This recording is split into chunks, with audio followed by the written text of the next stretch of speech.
terlalu separuh.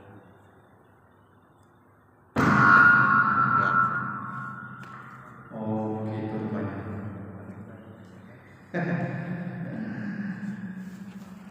Assalamualaikum warahmatullahi wabarakatuh.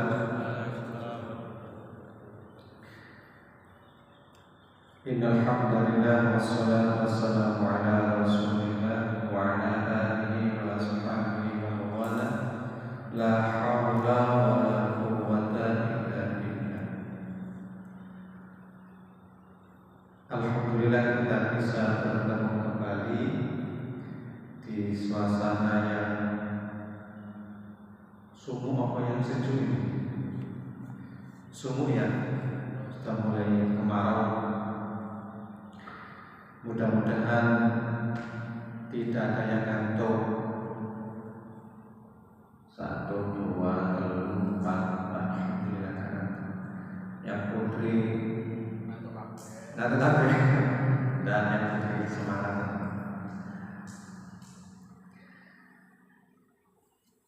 Kita lanjutkan pembahasan kemarin, bahwa kemarin itu kita bahas ada hadas kecil, ada hadas besar. Kalau hadas kecil, cara mensucikannya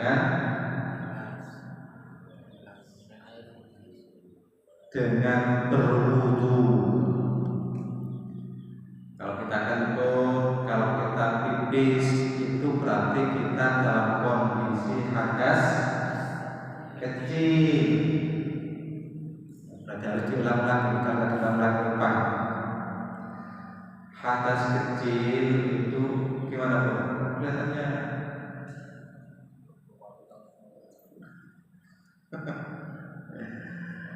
kalau hadas kecil itu cara mensucikannya dengan wudu. Kita sebelum sholat, kalau habis berak, habis kencing, habis kentut, itu tidak bisa sholat karena dalam kondisi hadas kecil. Nah, cara mensucikan hadas kecil adalah dengan wudu. Ya. Selain itu, ya, ketika kita sholat, kita juga tidak boleh dalam kondisi hadas besar.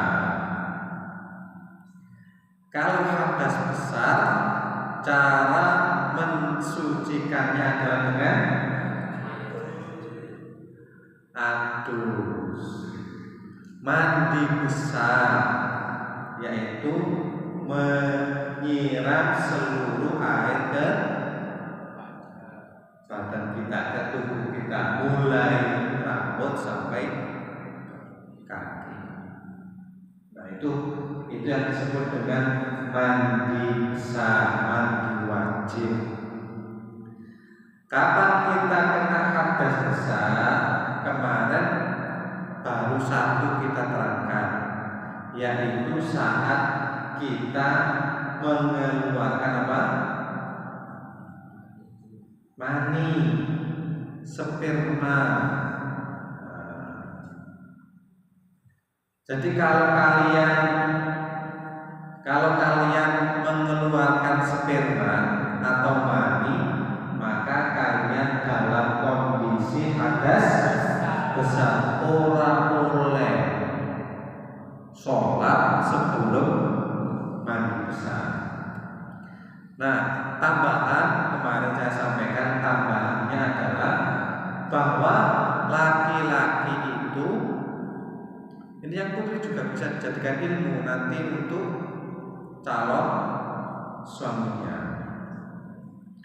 bahwa dari laki-laki itu bisa keluar cairan bermacam-macam. Yang pertama apa? Kencing. Dari alat laki-laki itu bisa keluar cairan macam-macam. Yang pertama kencing. Yang kedua apa? Mani.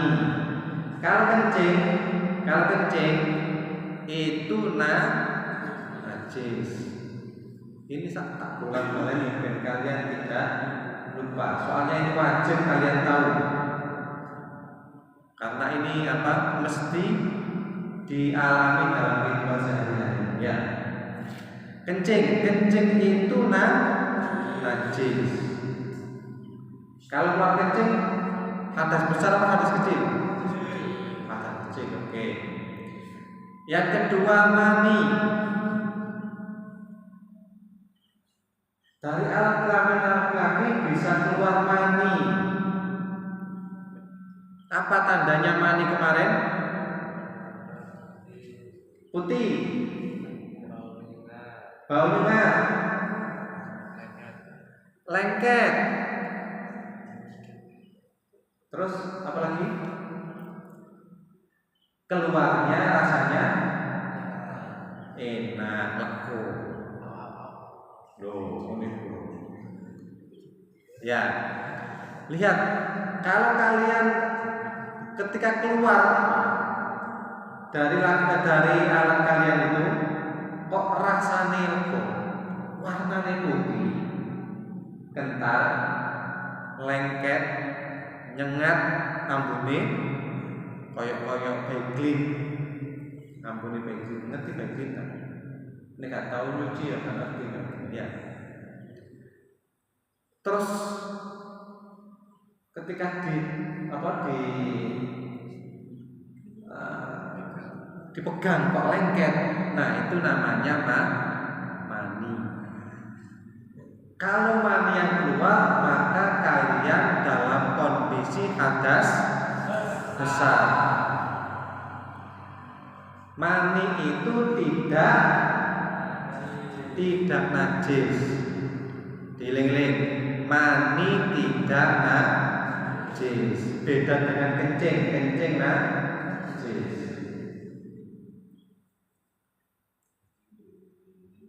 Yang ketiga, cairan yang keluar dari laki-laki apa?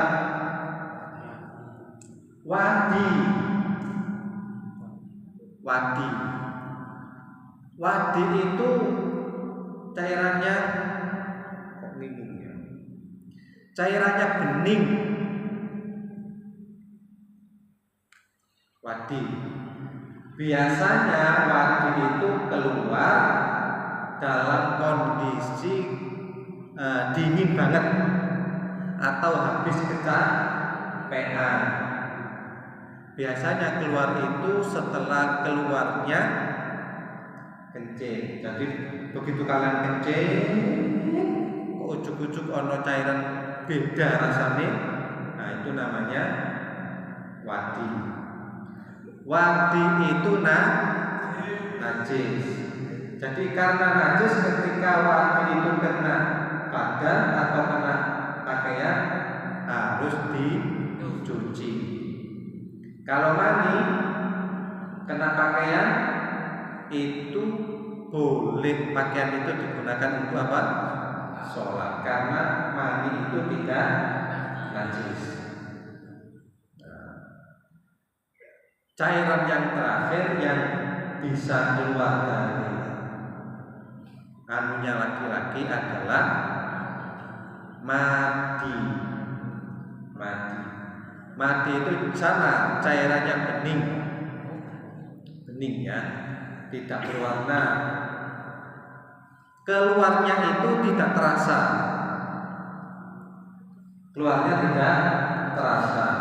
Biasanya keluarnya itu saat seseorang itu nafsunya lagi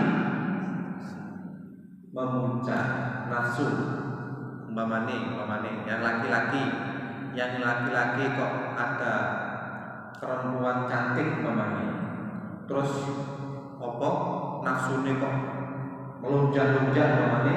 Nah, terkadang kemudian tidak sadar keluar cairan. Nah, itu jenenge madi.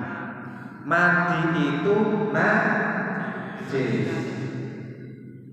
Tetapi madi itu tidak membutuhkan mandi besar, karena itu tidak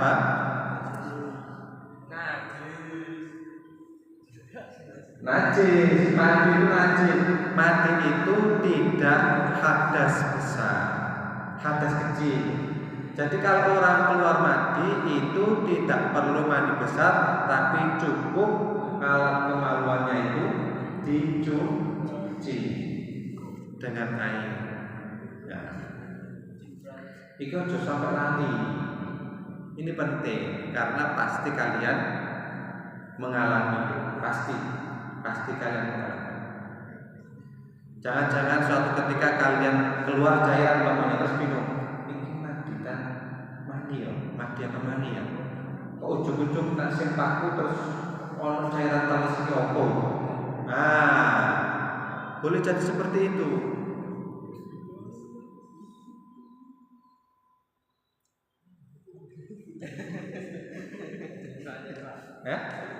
Gak jelas ya? Tambah nomor lah. Ya. Jadi dieling-eling ya. Sampai di sini bisa dipahami? Ya. Sekali lagi ya.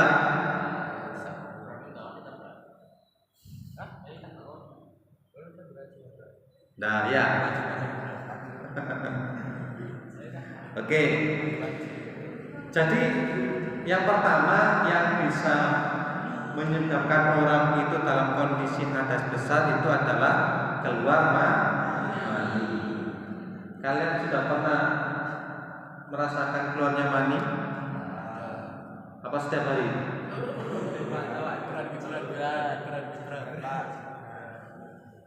Nggak boleh. Yang namanya apa? Onani. Kalian tahu onani? Ya. Lo tahu? Gak boleh onani ya.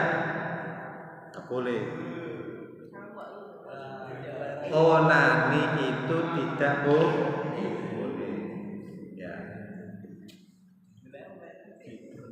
Laki-laki itu kalau onani sendirian tidak boleh. Tapi kalau nanti onani dilakukan oleh istrinya boleh. Ya. Yang perempuan juga begitu. Oh, yang perempuan. Kalau nanti kalian punya suami, ya toh. Kalau kalian nanti punya suami, terus kalian saat itu dalam kondisi haid atau nifas yang suaminya tidak boleh berhubungan dengan kalian, terus suami kalian itu pengen metu, pengen apa ya? Suami kalian itu katahan pengen mengeluarkan spermanya, maka kalian boleh mengeluarkan spermanya itu dengan cara apa? Onani. Ini tidak porno tapi ilmu. Jangan sampai kemudian suaminya dibiarkan begitu saja sehingga suaminya itu apa? Mangkelkan ujungnya. Nah, untuk bila kemudian mencari pelampiasan di luar, nah itu nggak boleh ya. Jadi onani itu boleh dilakukan oleh istrinya. Kalau dilakukan sendiri, orang boleh, tidak boleh. Ya. Ya, dengarkan ya.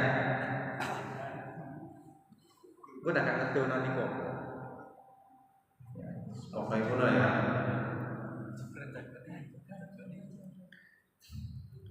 Itu yang pertama, hadas besar itu disebabkan oleh keluar. Kita lanjutkan.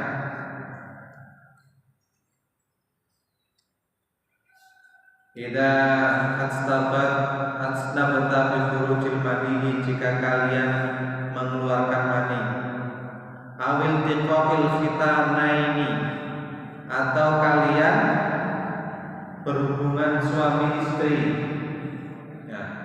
Berhubungan suami istri, kalau kalian nanti sudah bersuami yang laki-laki, yang perempuan, atau beristri bagi yang laki-laki, terus berhubungan suami istri, maka saat itu kalian dalam kondisi apa? Jinabat atau hadas besar, walaupun belum keluar spermanya. Nanti kalau kalian sudah suami istri, kalau kalian sudah punya pasangan yang sah, yang akad nikah, maka kalian bebas berhubungan kapanpun, dimanapun, dan bagaimanapun caranya, kecuali di apa? Di tempat keluar nah itu tidak boleh, itu haram namanya.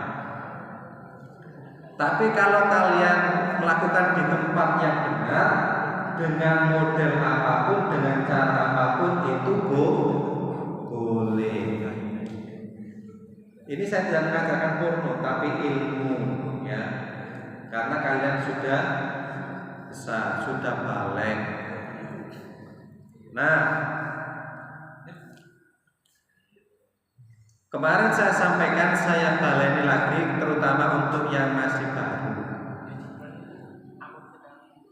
bahwa hubungan suami istri itu menentukan nanti anaknya bisa laki-laki, bisa perempuan, wajahnya anaknya bisa meniru, bisa menyerupai orang tuanya laki-laki atau orang tuanya perempuan.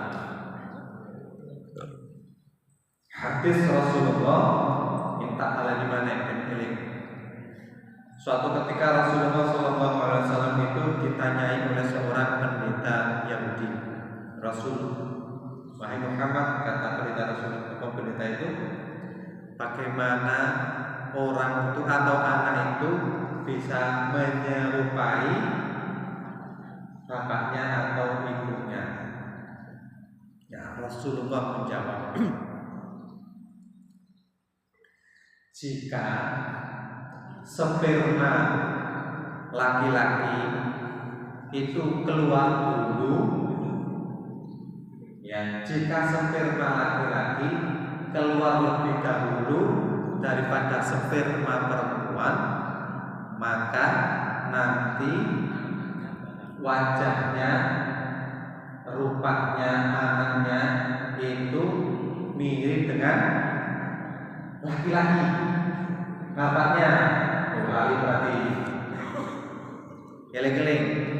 Kalau spermanya bapaknya atau suami itu keluar lebih dulu daripada sperma perempuan atau istrinya, maka anaknya nanti wajahnya mirip dengan bapaknya, dengan ayahnya. Tapi sebaliknya, jika jika sperma yang perempuan itu keluar dulu daripada sperma laki-laki, maka nanti wajah anaknya itu mirip apa? Ibunya. Bukan oma banding no, wajah kalian itu mirip bapakmu atau mirip ibu kalian. Mau sobat, mas, dalam sekian detik mesti ada yang lebih duluan. Ya. Loh, bapak bos mau nego piye? Emangnya tahu tak? Bapak bos ngono. Nah, jadi nanti kita kalian gimana? Nanti kalau kalian sudah punya pasangan, terus umpamanya pasangan kalian itu yang laki-laki ini punya istri yang cantik umpamanya, terus dia bilang, Risma, bu, anak-anak ini pada karo sampean wae, ben ini laki-laki jadi ganteng, ini perempuan tadi ayu. Tapi caranya berarti untuk aku sing iku sing ndol wae iku sampean sing aktif. Nah, tadi iku sing keluar apa? Yang perempuan. Nah, kira-kira begitu. Lalu suatu ketika Rasulullah ditanya oleh pendeta Yahudi lagi, wahai Muhammad, karena Yahudi jadi nggak menggunakan Rasulullah begitu nama biasa. Wahai Muhammad, bagaimana caranya anak itu bisa beda laki-laki dan perempuan? Bagaimana caranya? Lalu Rasulullah menjawab, ketika sperma laki-laki itu lebih kuat, lebih berkualitas, maka anak itu nanti yang keluar berjenis kelamin apa? Laki-laki. Jadi kalau sperma bapak ayah itu lebih berkualitas, lebih bagus, lebih kuat dibanding sperma perempuan, maka nanti anaknya yang lahir berjenis kelamin apa? Laki-laki. Nek sing bapake kuat kualitasnya, maka dia akan berjenis kelamin laki-laki. Sebaliknya, kalau spermanya perempuan itu lebih kuat dibanding spermanya laki-laki, maka nanti berjenis kelamin perempuan. Ojo ngelamun. Ya. Nah, ini berhubungan dengan hadis Rasulullah. Rasulullah pernah memprediksi dalam hadisnya, nanti di akhir zaman mendekati kiamat itu laki-laki jauh lebih sedikit dibanding apa? Perempuan. Jadi nanti kalau mendekati kiamat itu laki-laki itu sedikit jumlahnya, perempuan banyak. Boleh jadi nanti bandingannya 1:50. Boleh jadi seperti itu. Jadi laki-laki 1, perempuannya itu apa? 50. Jumlahnya loh ya. Bukan kemudian laki-laki boleh nikah sampai 50. Enggak. Jumlahnya. Wapiro.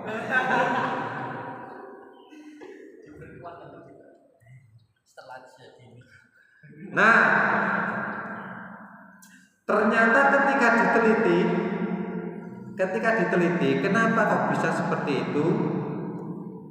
Karena gini, akhir-akhir zaman ini sperma laki-laki itu kualitasnya bisa sangat lemah, bisa sangat kurang kualitasnya sperma laki-laki dibanding apa sperma perempuan. Kenapa begitu?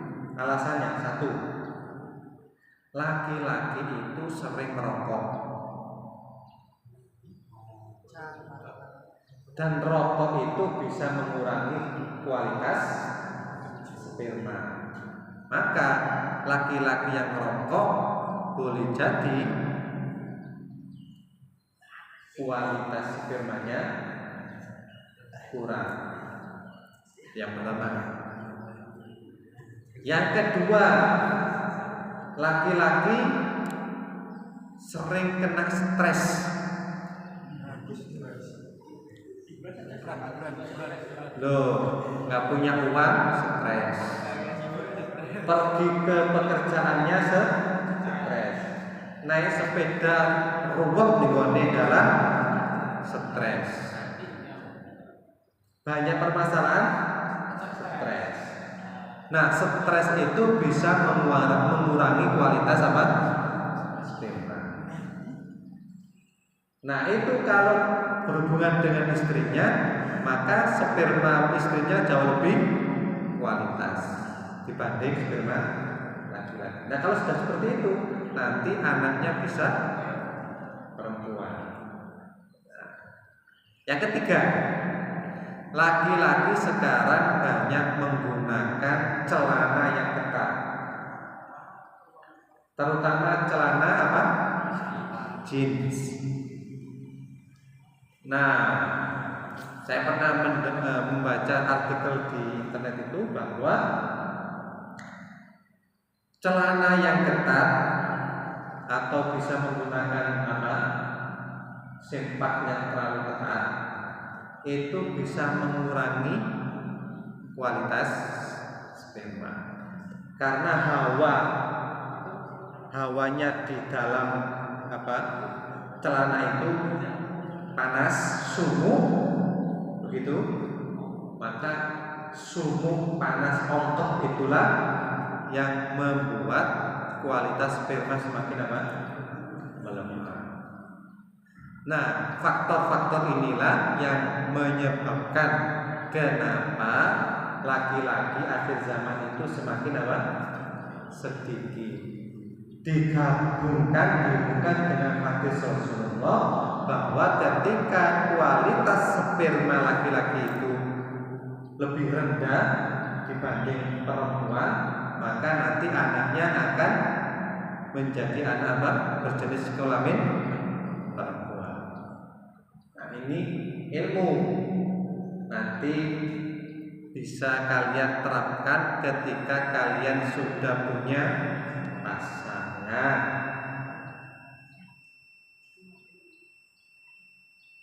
Lo sudah jam 5? Kok gelis dong ke 1? Oh gitu ya? Oh iya.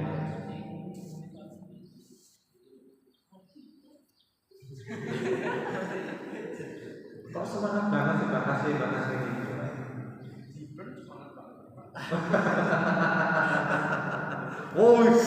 Nantang ya. Oke, itu tambahan-tambahan berkaitan dengan pembelajaran kita atau materi kita tentang kondisi jinabat. Mudah-mudahan apa yang kita pelajari hari ini bisa kalian mengerti, bisa kalian terima dengan baik, kalian bisa paham ya, sehingga bisa diterapkan dalam kehidupan sehari-hari, terutama nanti kalian sudah berumah tangga ya. Kita tutup dengan doa kafaratul majlis. Subhanallah wa bihamdika asyhadu an la ilaha illa anta astaghfiruka wa atubu ilaik. Wassalamualaikum warahmatullahi wabarakatuh.